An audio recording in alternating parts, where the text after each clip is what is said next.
Listo. Buenos días a todas y todos. Bienvenido a este cuarto seminario institucional titulado Construcción de Alianzas Estratégicas, Pertinencia Social y Participación Plural en las Actividades de Salud Pública. Para la gente que nos acompaña de forma virtual, bien sea por Zoom o Facebook Live, agradecemos su presencia y les recordamos que su participación podrá realizarse a través de la sección de preguntas y respuestas. Para el día de hoy hemos preparado una sesión en la que el doctor Barquera enmarcará el tema y nos ilustrará con algunos casos y algunos ejemplos de alianzas estratégicas e incidencia política. Posteriormente yo les haré una presentación también de un caso de guías alimentarias 2023 recién publicado y la doctora Liz Tolentino presentará experiencias sobre las acciones comunitarias en investigación. Sabemos que en el Instituto Nacional de Salud Pública hay muchísimas experiencias exitosas de alianzas estratégicas, de incidencia política, etc. La idea esta mañana estamos ilustrando con estos casos del CINIS para que se genere un poco la discusión y la reflexión desde el ámbito de cada uno de ustedes en sus fuentes de trabajo. Solo recordarles que la intención de los encuentros es que sirvan de base para generar esta discusión entre los miembros de la comunidad del instituto en torno a los temas abordados, y esto pues con miras de avanzar al programa de renovación planteado por la Dirección General. Voy a comenzar presentándoles al doctor Simón Barquera. El doctor Simón Barquera es médico cirujano con grado de maestría y doctorado en nutrición en Tufts University. Actualmente es director del Centro de Investigación en Nutrición y Salud en el Instituto Nacional de Salud Pública y presidente electo de la World Obesity Federation. Es miembro nivel 3 del Sistema Nacional de Investigadores de CONACYT, es miembro de la Academia Mexicana de Ciencias, de la Academia Nacional de Medicina y fellow de la Obesity Society. Cuenta con más de 364 publicaciones en revistas científicas y más de 58,000 citas. En el 2016 recibió el premio Nutrition Impact Award en la Universidad de Tufts y en el 2020 el premio Mérito en Salud Pública del Gobierno de México. Adelante, Simón. Muchas gracias, Anabel. Me da mucho gusto estar en este conversatorio. Muchas gracias a nuestro director, el doctor Eduardo Lascano, y a los directores y a los profesores que están organizando estos encuentros que son para tener reflexiones y caminar a la nueva salud pública que está buscando el instituto dentro de este nuevo plan institucional. Les pido si me pueden poner mi primera diapositiva. Entonces, como ya había mencionado Anabel Bonvecchio, parte de el propósito es iniciar una conversación sobre el tema de construcción de alianzas estratégicas, su pertinencia social y la participación plural en las acciones de salud pública. Y hay muchos casos interesantes en este instituto, en los distintos centros, y esta pues va a ser la perspectiva del Centro de Investigación en Nutrición y Salud. Y solo empezar por recordarles que en el primer encuentro mencionamos la misión del instituto, que habla de contribuir a la equidad social y habla también de generación y difusión de conocimiento, formación de recursos humanos de excelencia, innovación en la investigación multidisciplinaria. Y uno de los comentarios que hacíamos en ese conversatorio es que a lo mejor la parte de diseño per se, no investigación para contribuir al diseño de políticas, implementación, evaluación de programas, normas, reglamentos y lineamientos, no estaba tan vista dentro de nuestra misión, por lo menos de manera explícita, y hubo algunas expresiones en ese sentido. Y también se expresó mucho esta parte de que faltaría visibilizar más la necesidad de, en la misión de ese cruce de saberes y experiencias participativas en comunidad, con una visión que permita la articulación de soluciones a los problemas, su diseño e implementación.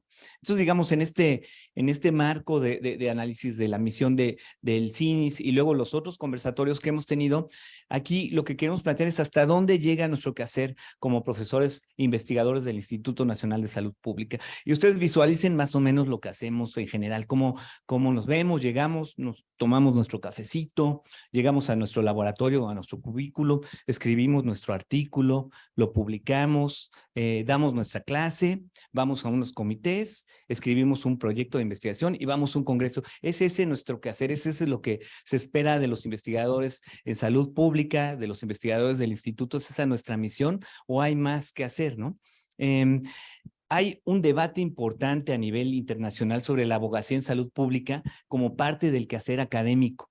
Hay una creciente ola de llamados a que los investigadores que trabajan para mejorar y proteger la salud pública pues estén más involucrados en las políticas de abogacía. Estos llamados pues vienen de las escuelas de salud pública, de los investigadores de salud pública, de las asociaciones y de otros grupos, pero es digamos una visión que se ha entendido que es muy importante. Y esto puede llevar a los investigadores a que se salgan de ese quehacer tradicional, de esa investigación y salud pública basada en evidencia, y eso genera algunos dilemas y algunos riesgos. Los riesgos, pues bueno, están desde los riesgos chiquitos, ¿no? Como, bueno, ¿y eso cuántos puntos me va a dar o cómo me van a reconocer todo ese tiempo que voy a dedicar a eso?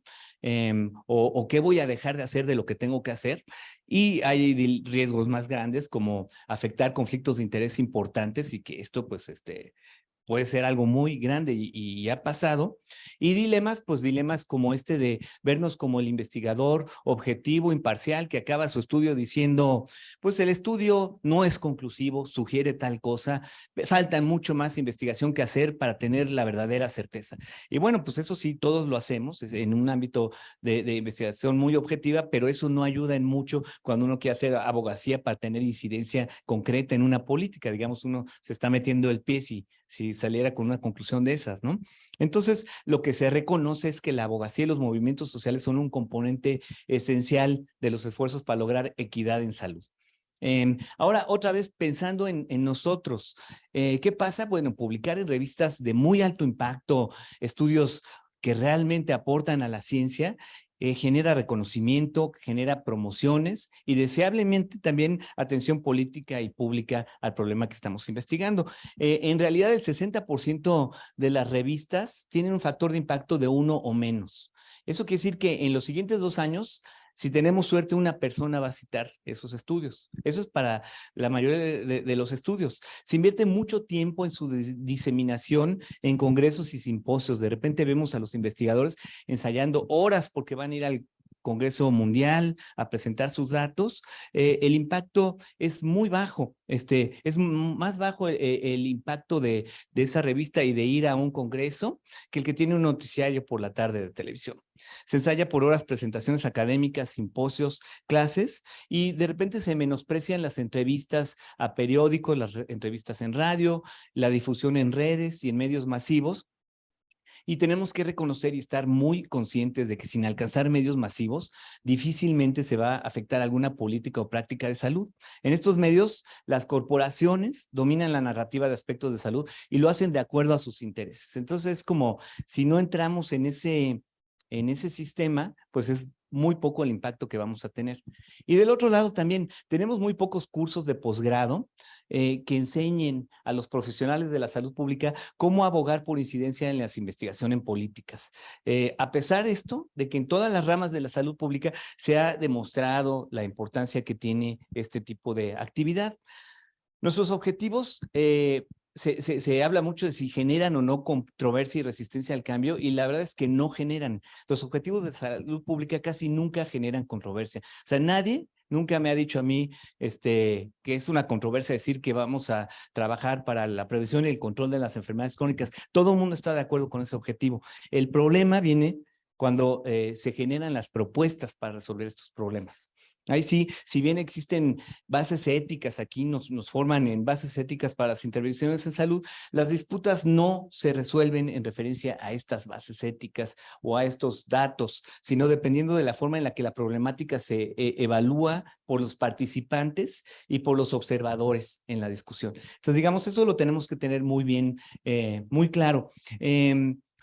Afortunadamente, hace como unas 2 semanas se publicó la serie Lancet de Determinantes Comerciales de la Salud. El doctor Rivera en el conversatorio pasado presentó un poco de esa serie y pues creo que es muy afortunado que ahora todos los estudiantes de este instituto, y pues yo creo que todos los investigadores también, pero todos los estudiantes, por entrar aquí a hacer un posgrado, van a tener que leer esta serie porque es parte del contenido de la materia de bases éticas de la salud pública. Y es muy importante porque se ha visto que los determinantes comerciales de la salud pues están relacionados con más del 80% de los problemas son la barrera más importante para avanzar en 80% de los problemas de salud pública. Hay una necesidad de recobrar el balance en el poder, esa asimetría, para mejorar la salud humana y planetaria. Y ahí, pues lo que pasa es que los determinantes comerciales usan su poder, las corporaciones usan su poder para darle forma a las regulaciones y a la política para sus propios intereses, y pues con eso tenemos que trabajar. Eso tiene que estar muy claro. No son parte de los determinantes sociales, son unos determinantes mucho más importantes y que tenemos que tener muy claros. Esta serie Lancet de determinantes comerciales da 5 recomendaciones que pues no las voy a mencionar todas, ojalá y después quienes no las conozcan, los estudiantes y que nos siguen en redes, las puedan revisar. Pero de estas 5 recomendaciones, hay una recomendación que es para nosotros particularmente, y es porque por un diagnóstico, por un análisis muy detallado, se ve que la academia y los investigadores en salud pública deben de aportar evidencia adecuada para su propósito, de la forma adecuada, en el momento adecuado y para las audiencias adecuadas. Parece mentira, pero ahí hay mucho del detalle de lo que está fallando en la actualidad. Cómo estamos haciendo esa interfase entre nuestros hallazgos y lo que queremos que suceda y quién está recibiendo esa información, ¿no? A veces estamos muy preocupados porque nuestro paper sea un paper de mucho impacto que resuelva una cosa muy grande, y ya cuando se publica, pues decimos, ya lo hicimos. Luego nos dicen de aquí de publicaciones, oye, ¿por qué no haces una infografía? Y ahí dicen, no, pues a ver, le voy a decir a mi pasante de servicio social que haga la infografía. O sea, sería bueno pensar cuántos de los investigadores seniors de aquí se han sentado y con sus manitas han pensado cómo hacer una infografía para comunicar de manera importante, porque esas infografías es lo que entienden y lo que utilizan y lo que leen los diputados, los senadores, los ministros de la Corte y muchos actores que están trabajando apoyando estas políticas. Del otro lado, también hay un libro de jugadas corporativo, pues que representa todo un reto para la salud pública.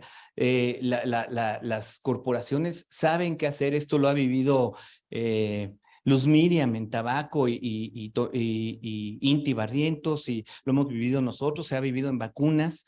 Hay una serie de acciones que utilizan las corporaciones para desacreditar o para neutralizar o para minimizar nuestras propuestas.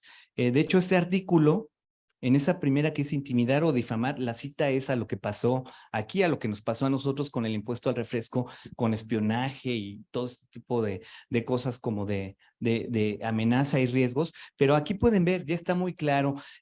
Nosotros utilizamos mucho lo que se llaman las 4Ds, que es una taxonomía para agrupar la interferencia de la industria, que es delay, divide, deflect, deny. O sea, retrasar las políticas diciendo hace falta más trabajo, se necesitan otras cosas.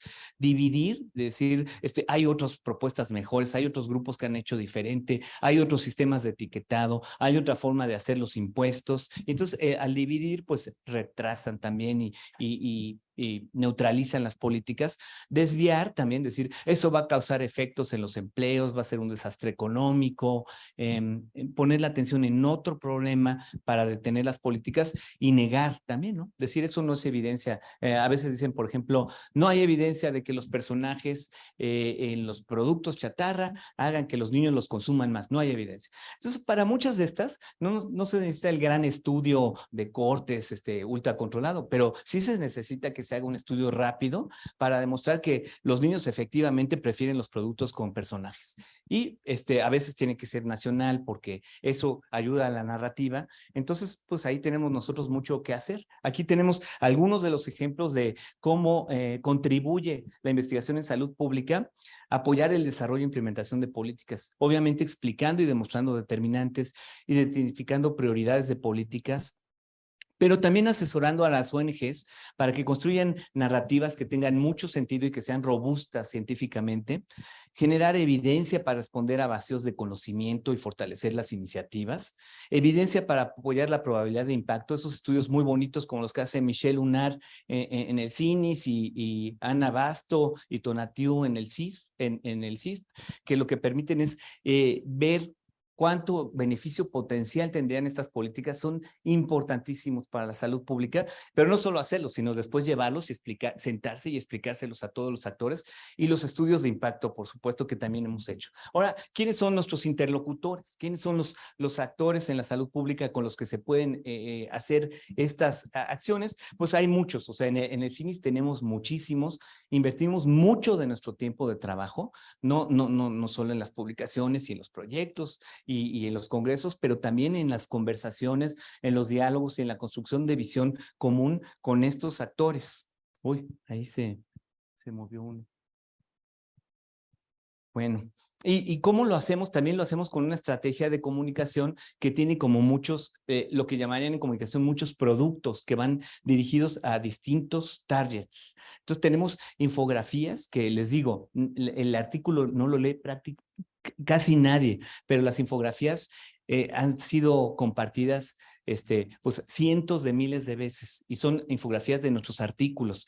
Pero también hay público que con un meme, también nos parece que es bien importante posicionar a los investigadores. Antes se pensaba solo como al centro de la institución o de los directores. No, es bien importante posicionar a los investigadores porque saben que cada individuo que trabaja en salud pública tiene un grupo de gente que se identifica con ellos y que los puede seguir. Entonces, eso nos da como una dimensión mayor de alcance. Desde luego, difundir los artículos y luego organizar cosas en conjunto, hacer cobertura de eventos, es muy importante.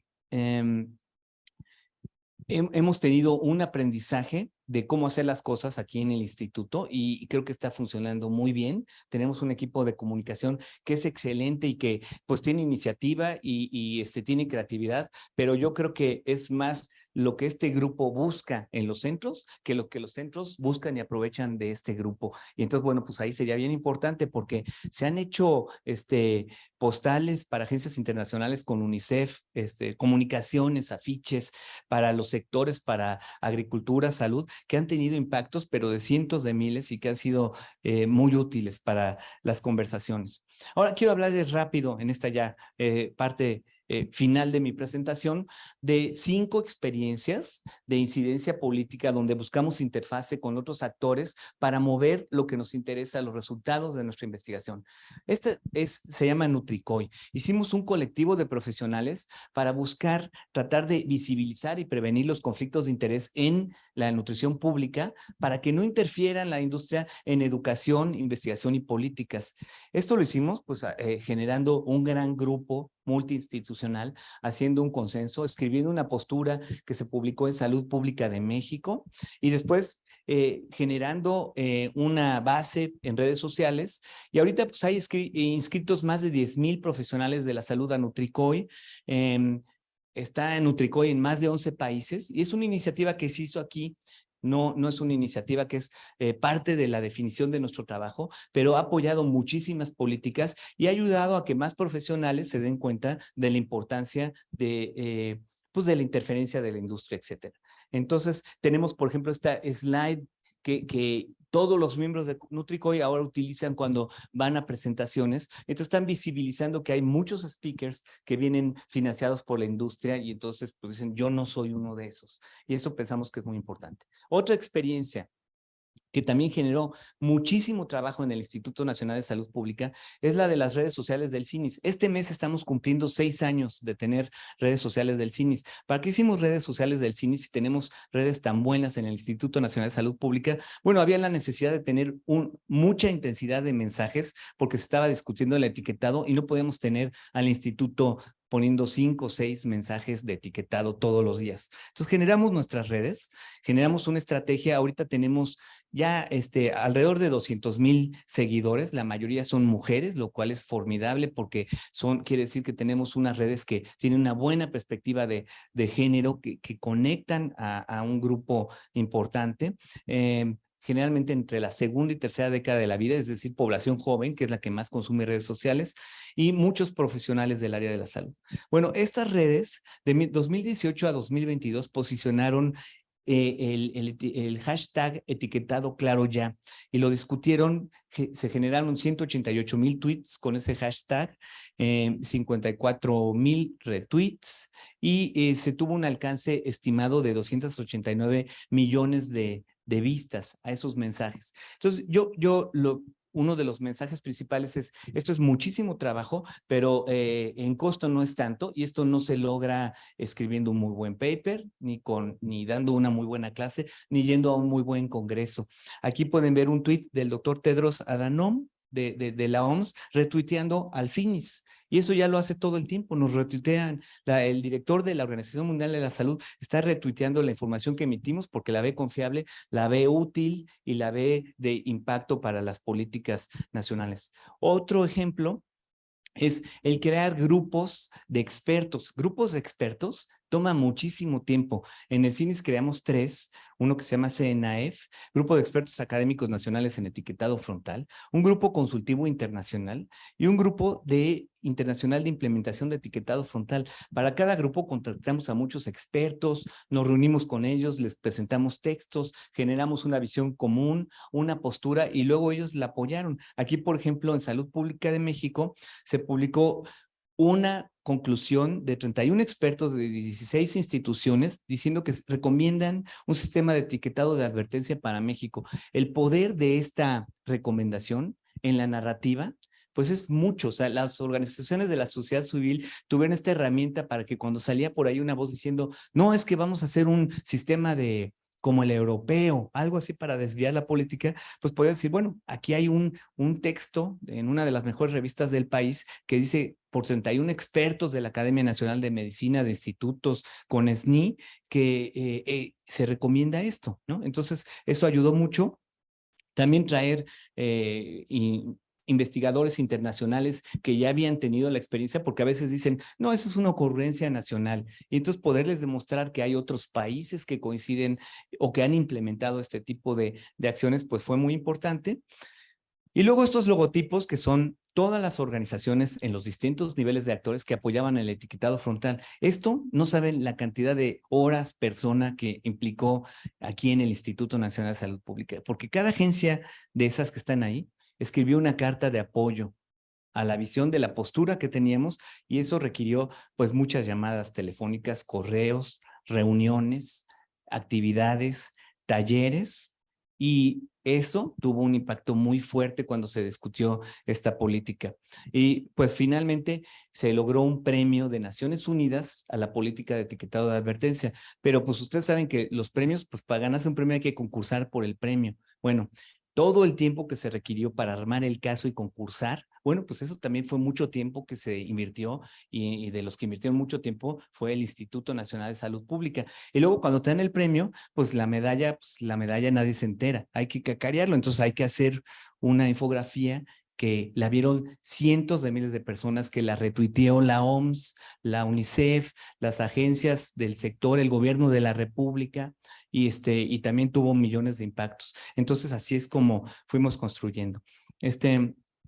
Hay muchas narrativas de la industria que parecen simples, pero que a la gente le hacen mucho sentido. Si nos dicen, no hay alimentos ni buenos ni malos, todo el mundo se queda así. Y entonces en nutrición todo el mundo lo aceptó. No hay alimentos ni buenos ni malos. Lo que hay son dietas. No hay alimentos ni buenos. Y de repente nosotros dijimos, no, espérate, es que sí hay alimentos buenos. O sea, un jitomate y una zanahoria, ¿quién va a decir que son alimentos malos? O no hay, si hay alimentos malos, la comida chatarra. O dicen, comer sano no es más caro. Bueno, este tipo de narrativas se tienen que responder. Y aquí hay, por ejemplo, un ejemplo de un estudio muy bonito de Carolina Batis, publicado en una revista de muy alto impacto, que demuestra que en México es más caro la dieta actual que una dieta saludable y sostenible, de acuerdo con Lancet, el grupo Lancet, donde participa el doctor Juan Rivera. Entonces, fíjense, se hace ese estudio de muy alto impacto, pero además no nos quedamos ahí. O sea, los investigadores se sentaron y tradujeron eso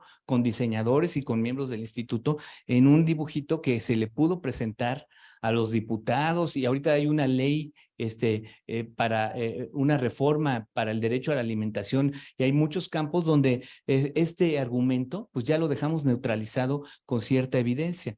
No decir que no hay otros tipos de problemas, pero Y bueno, aquí hay muchos, no existen alimentos malos, pues no existen. Existen comida chatarra que sí es muy mala, o las políticas públicas dicen, es que no va a servir un etiquetado aislado, no va a servir un impuesto, se necesita algo integral. Sí, todos sabemos que se necesitan propuestas integrales, pero eso no descalifica los esfuerzos que se logran ir implementando poco a poco.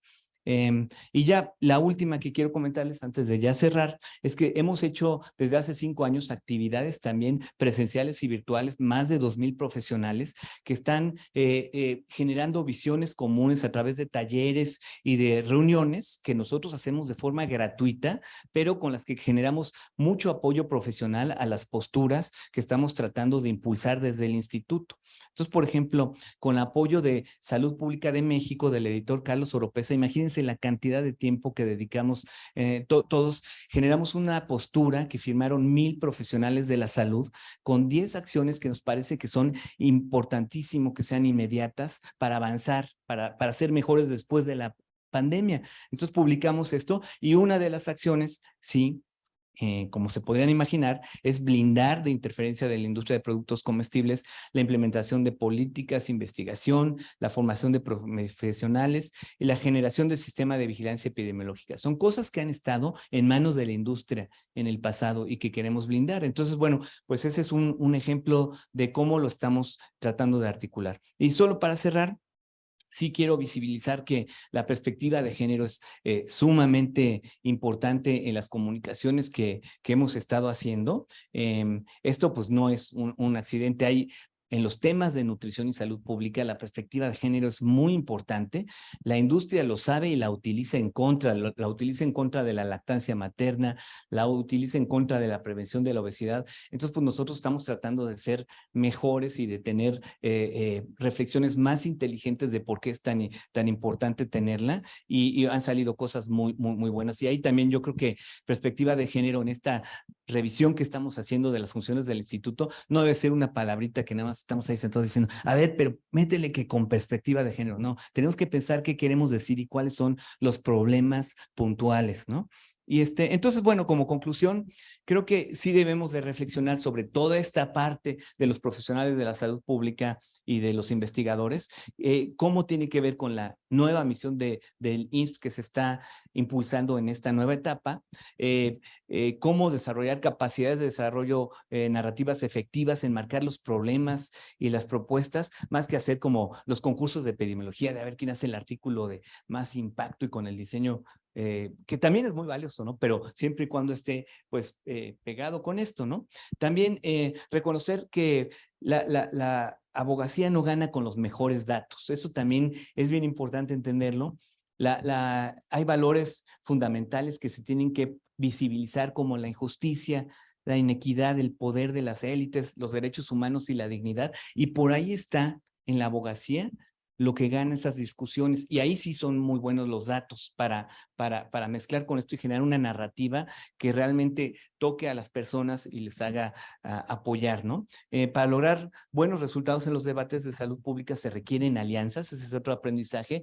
Sin la sociedad civil y sin sentarnos con ella y generar esa visión común, pues no se podrían hacer, tener resultados. Y finalmente, sin abogacía, eso es otra cosa muy importante, nuestros resultados de investigación se pueden quedar sin impacto alguno que beneficie a la salud y eso es lo más triste, pensar que también han habido aquí muchos artículos de muy alto impacto de investigadores muy brillantes y que se han quedado un poco pues sin una agenda de seguimiento de, bueno, ya tienes esto, pero luego qué, ¿no? Entonces yo con eso quiero concluir mi presentación. Muchas gracias. Y te presento, ¿verdad?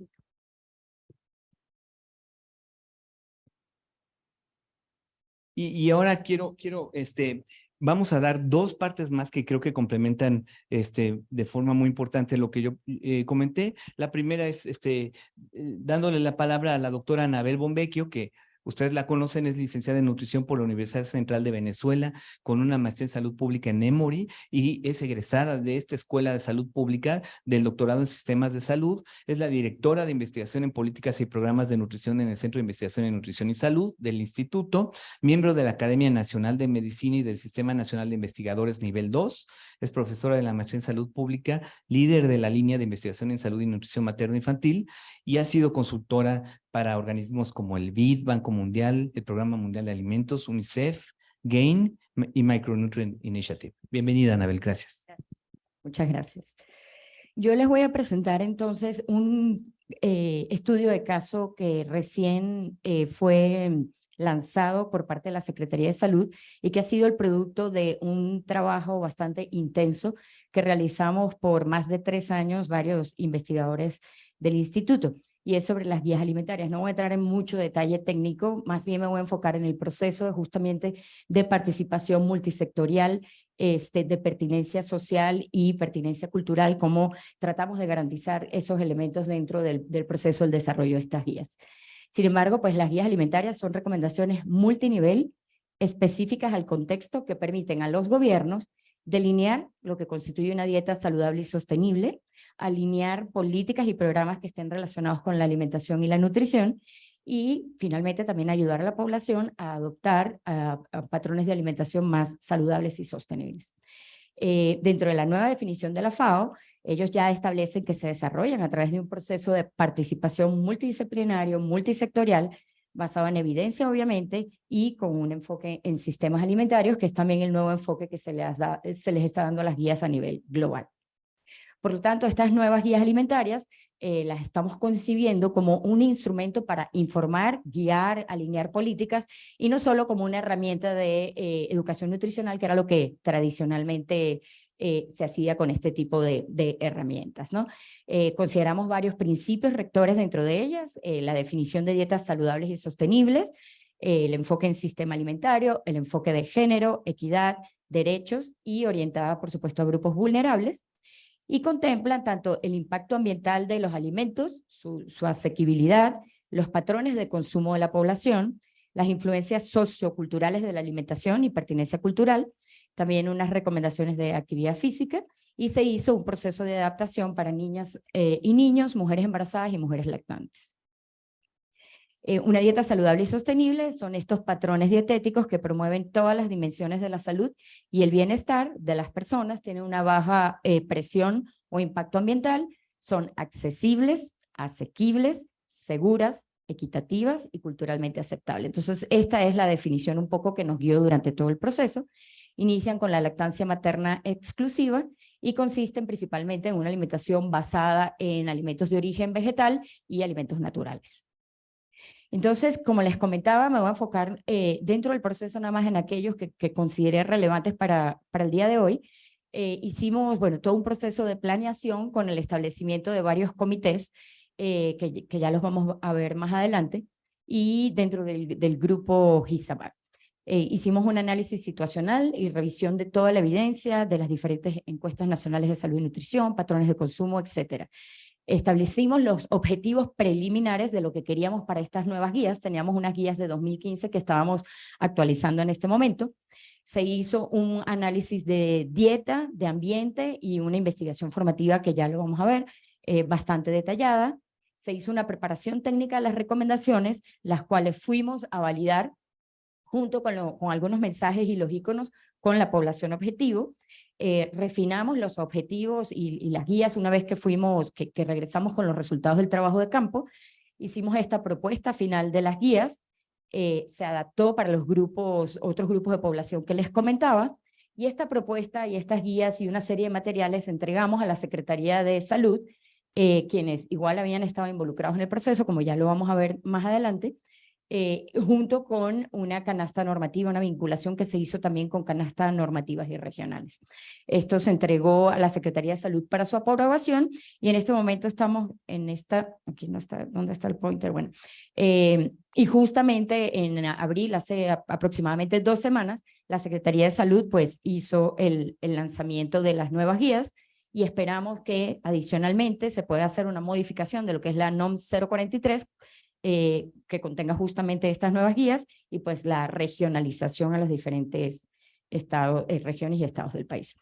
No voy a entrar en tanto detalle, pero lo que les quiero comentar es que fue un proceso muy arduo, perdón. Aquí les marco desde el inicio, que fue en agosto de 2020 que firmamos el contrato con UNICEF, pero antes de eso estuvimos haciendo realmente todo un trabajo bastante arduo de generar esta alianza estratégica justamente con UNICEF para el financiamiento de lo que era el proyecto. Y justo como en diciembre de 2019, que se crea el grupo GISAMAC, donde el doctor Rivera, el doctor Barquera estaban muy involucrados dentro del grupo, se crea un grupo de guías alimentarias donde me piden que sea la coordinadora. Entonces se alineó mucho con el proceso de negociación que traíamos con UNICEF para hacer este proyecto, y en ese momento es que comenzamos a trabajar de forma completamente integrada y junta, el grupo intersectorial de guía, el grupo de guías alimentarias dentro del GISAMAC y el proyecto de UNICEF. Entonces, en octubre, el 19 de octubre, hicimos una reunión para instaurar los diferentes comités. Y bueno, durante 2021 nos enfocamos en hacer todas las fases que vieron en la lámina anterior, la investigación formativa, la validación, con diferentes reuniones y grupos con los grupos de expertos y con el grupo multisectorial. Y en septiembre del 2022 entregamos esta propuesta que les comenté a la Secretaría de Salud.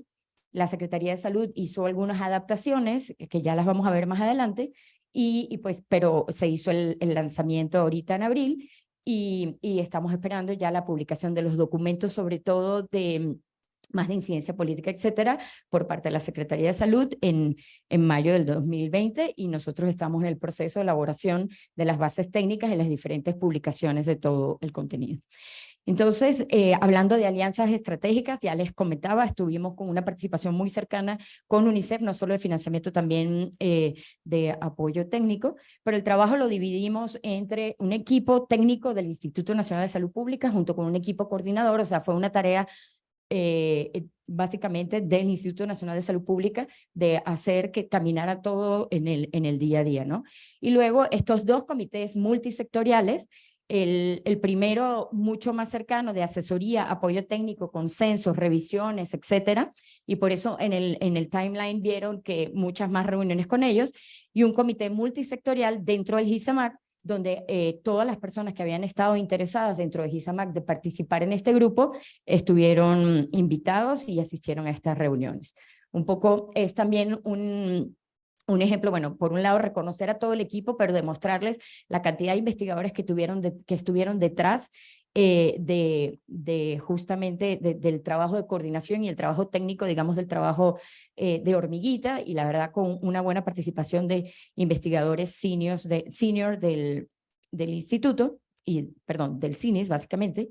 Y luego este comité de expertos que pusimos mucho énfasis en su conformación, en que fuera libre de conflicto de interés, y obviamente pues en cada una de sus expertise y no necesariamente de la institución donde participaban. Entonces vemos como una pluralidad disciplinaria, expertos en guías alimentarias, en dieta, en economía de la salud, en cambios de comportamiento, en economía de la conducta, en cultura y alimentación, nutrición clínica, epidemiología y obesidad, nutrición colectiva, y adicionalmente los diferentes organismos internacionales que se unieron a este comité de expertos.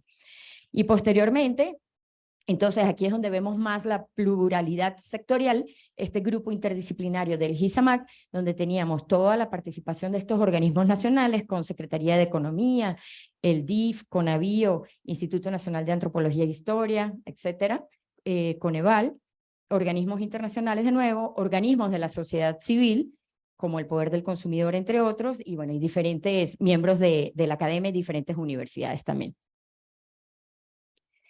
Un poco para ilustrarles esta parte de la pertinencia social y cultural, para nosotros era muy importante, obviamente la pertinencia social y cultural es importante para tener impacto en las recomendaciones que podamos dar, ¿no? Entonces era muy importante abordarlo antes de formular esas recomendaciones, y sobre todo porque queríamos ver muy bien las influencias socioculturales de la alimentación y cómo lo íbamos a ilustrar con las guías, o más bien incorporar con las guías.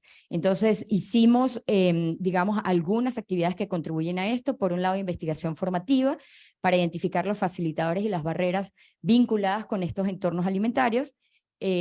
Ahí exploramos experiencias y percepciones de las madres, los padres sobre los grupos de alimentos prioritarios que sabíamos que queríamos promover, documentamos prácticas alimentarias, dinámicas familiares, abordamos principales motivadores hacia el consumo de ciertos alimentos, y exploramos ya ciertas recomendaciones relacionadas con el medio ambiente que realmente eran temas nuevos para nuestro equipo de trabajo. Y luego sondeamos actitudes ante las posibles recomendaciones. Ahí hicimos entrevistas con madres, padres de familia en las diferentes regiones del país, en norte, centro y sur, localidades urbanas, rurales e indígenas. Algunas recomendaciones claves que se derivaron era, uno, recalcar la importancia de la comensalidad y estar conectados a través de la comida, no que fueran nada más recomendaciones técnicas de alimentación, y quedó una recomendación en relación a eso. La alimentación como una responsabilidad compartida, lo que hablábamos un poco del enfoque de género, de no sobrecargar a la mujer en estas nuevas actividades que iban a estar relacionadas con esta puesta en práctica de estas nuevas guías. Refuerzo de los vínculos de alimentación y medio ambiente, era un tema prácticamente nuevo, es un tema nuevo para la población. Resaltar rasgos valorizados por la población para ciertos alimentos como practicidad, versatilidad, etcétera. Todo esto le agrega al componente de aceptación cultural. Luego hicimos una priorización de las recomendaciones, o sea, tanto con los aspectos técnicos, hicimos varias recomendaciones preliminares basadas en la revisión de la literatura, en los patrones de dieta de la población mexicana, etcétera, y tratábamos, la idea era siempre llegar a 10 recomendaciones, ¿no? Hicimos estas recomendaciones preliminares y todo el comité de expertos hizo una votación. Aquí, o sea, en este proceso obviamente fue durante la pandemia, y muchas de las reuniones fueron todas en líneas, quedaron grabadas, y todo el proceso de votación también está documentado. Y los criterios fueron el impacto en la salud de las recomendaciones, la aceptabilidad por parte de la población objetivo, la factibilidad de que la pusiera en práctica, el impacto ambiental de la recomendación y la asequibilidad, ¿no? Si la población iba a poder, en relación al costo, poder acceder a poner en práctica esa recomendación.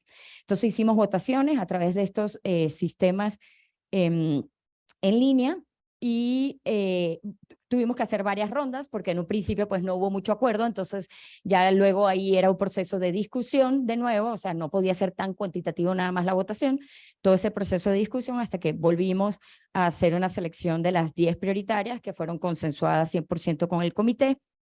Y una vez que tuvimos esas recomendaciones, entonces nos fuimos de nuevo a campo con la población objetivo de nuevo, un poco para validar esas propuestas de recomendaciones y del icono que estábamos planteando. Es lo que nosotros llamamos validación o prueba piloto.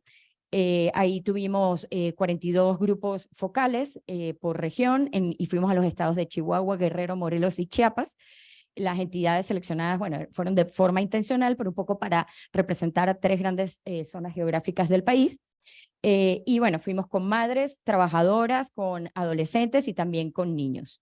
Evaluamos varios temas, pero esto es un ejemplo del tipo de información que vimos con ellos. Por ejemplo, qué entendían de la recomendación, qué les recomendaban que hicieran, les parecía fácil entenderlo, alguna palabra que no entendieran, qué podríamos cambiar para hacerla más clara, podrían seguir ustedes esa recomendación, qué necesitarían para seguirla, y salió mucho de las barreras, y algo relacionado directamente con los mensajes, ¿no? También hicimos actividades adaptadas específicamente para niños, no podíamos aplicar lo mismo, y ahí, por ejemplo, agregamos matrices de emociones y fueron actividades bastante participativas por parte de ellos para validar las recomendaciones con ellos. Hicimos la validación del icono, a ver qué entendían, si entendían las porciones, las proporciones, los alimentos que estaban, etcétera.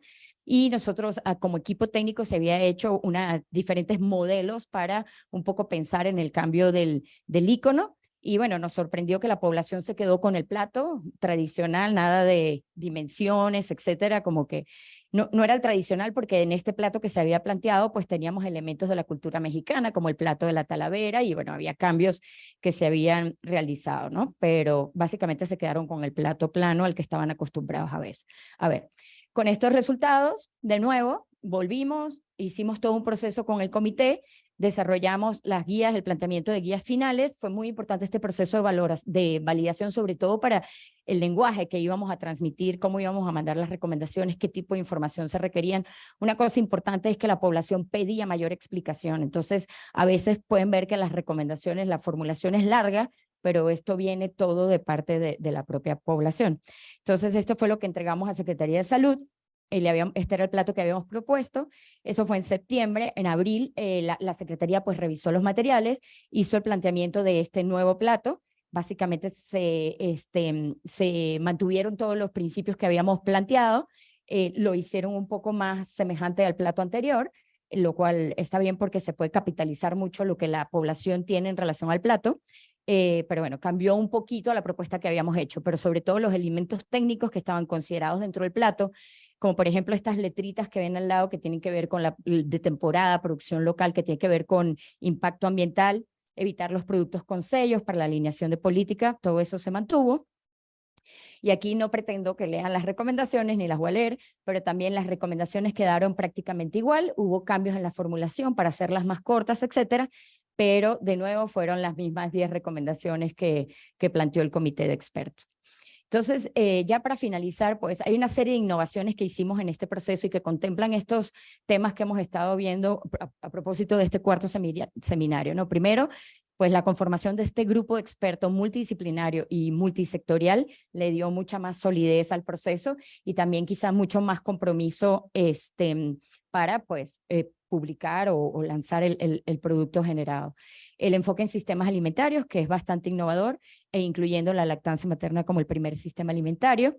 Esta definición mucho más amplia de sostenibilidad, a pesar de que se le da mucho enfoque a la sostenibilidad ambiental, y ahí pues todo el análisis que se hizo del impacto ambiental de los alimentos. Cada alimento que está puesto en el plato obviamente pasó por una consideración del impacto ambiental que puede tener, los costos, qué tan aceptable es, etcétera. La vinculación con las canastas normativas, la adaptación y el desarrollo de las recomendaciones para la población, para los diferentes grupos de población. El cambio en el icono visual es un gran logro porque desde el 2015 ya estábamos pidiendo cambios en el plato y en aquel momento no se logró el consenso y no se pudo hacer. Esta vez afortunadamente logramos el consenso y tenemos un nuevo icono visual. Que además está alineado todas las guías con otras políticas como la norma 051 de etiquetado, de advertencia, etcétera. Y estamos también trabajando de la mano, mucho sucede con estas guías que se quedan nada más en la parte del diseño, pero se obvia la parte de implementación. Ya hemos trabajado en mapeos e inventarios de políticas y programas donde estas guías pueden implementarse. Hemos hecho ejercicios de inteligencia colectiva como policy groups, etcétera, un poco ya para ir planeando la implementación. Entonces, bueno, solo para concluir, yo creo que este es un ejemplo de acciones en salud pública basadas en evidencia, desarrollada a través de alianzas estratégicas claves, siguiendo un proceso iterativo sólido, dando prioridad a la pertinencia social y cultural y con participación multidisciplinaria y multisectorial, que se espera tenga incidencia en las políticas y programas relacionados con la alimentación, nutrición y salud en México.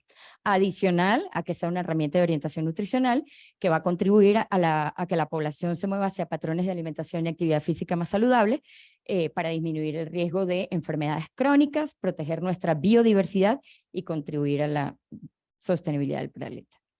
Muchas gracias. Y...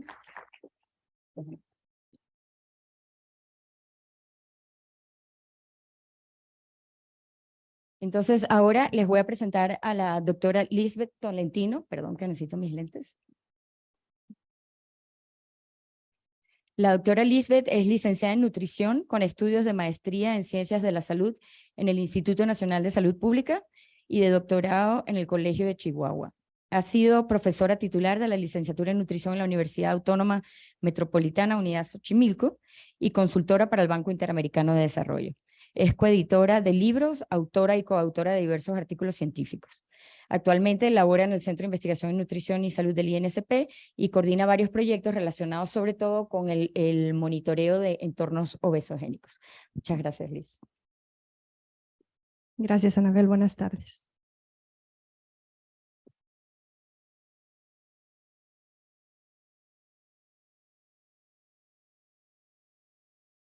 Hola, buenas tardes a todos. Es un gusto volver a estar en este auditorio y volver a encontrar a la comunidad institucional.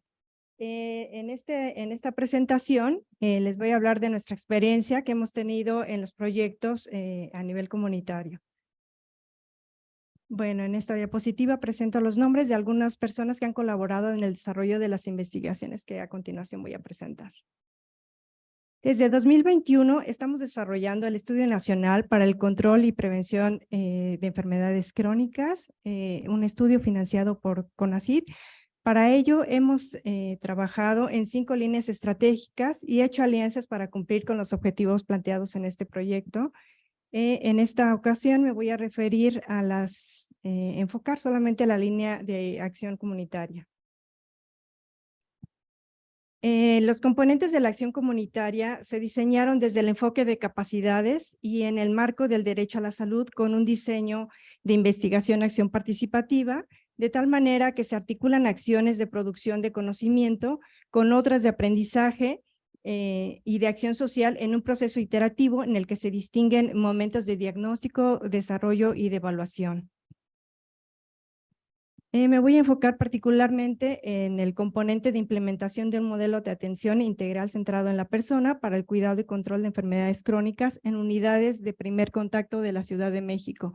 Este componente se está desarrollando en 5 consultorios de las organizaciones de la sociedad civil en la alcaldía de Tlalpan y el primer paso es para su implementación. El personal de salud es capacitado en el modelo centrado en la persona, el cual, además de la atención clínica, se enfoca a aprender a escuchar y conocer los contextos de las personas a las que atienden, para juntos encontrar opciones dentro de los contextos en los que viven para un mejor control de su enfermedad. En esto, bueno, estas son algunas de las acciones que realizan dentro del proyecto, aparte de atención clínica. Y cada 6 meses las personas son convocadas a participar en un encuentro de personas para personas con enfermedades crónicas, espacio en el que hablan de sus experiencias de vivir con la enfermedad y de su experiencia en participar en este proyecto y sobre la atención que reciben. Lo que nos da la pauta para identificar las acciones a modificar dentro del modelo que estamos implementando, además de otras actividades que surgen en el momento, como fue la propuesta de desarrollar un recetario saludable, en el cual las personas, se hizo la convocatoria y todos los participantes del modelo enviaron sus propuestas. El modelo ahora está, el recetario se está desarrollando y próximamente será entregado a cada uno de los miembros del proyecto. En otro instante también hemos querido acercarnos a otras áreas y regiones del país y está por replicarse en diferentes localidades. Y bueno, pues un primer acercamiento es establecer un diagnóstico en los lugares en los que se va a desarrollar. En esta ocasión, en este evento que se realizó en Puebla, al inicio de las actividades se hizo un ritual para dar las gracias a la Madre Tierra y que el evento fuera productivo, ¿no? Muy relacionado con la salud planetaria que estamos impulsando. En el transcurso del evento también observamos las alianzas que se han realizado entre las diversas instituciones, sin estar como en contacto directo con una academia, ¿no? Con personal académico. Vemos aquí, por ejemplo, que fue el Comité de Salud de la Dieta de la Milpa de la Alcaldía de Xochimilco, y bueno, ahí nos ganó el tiempo. En este lugar no había luz, pero continuaron trabajando. Otro de los proyectos que hemos desarrollado dentro de la ANCOPEC son los libros de texto sobre vida saludable, en el cual se desarrolló 7 estados de la República y en 11 escuelas primarias. Aquí la pregunta detonadora es: ¿qué es la vida saludable en la escuela? Para ti, ¿qué es la vida saludable? Y en el cual los niños participan en diferentes momentos, realizando, en este caso, en dibujos, ¿no? Y establecen qué es para ellos la vida saludable. Otra de las actividades que desarrollamos es conversar con ellos, conocer cómo viven la vida dentro de la escuela. Y aquí, además de las cuestiones de alimentación, de actividad física, lo que hemos encontrado son problemas de la vida diaria relacionados con la violencia, el bullying, cuestiones también de pornografía que mencionan y de alcoholismo en sus hogares, ¿no?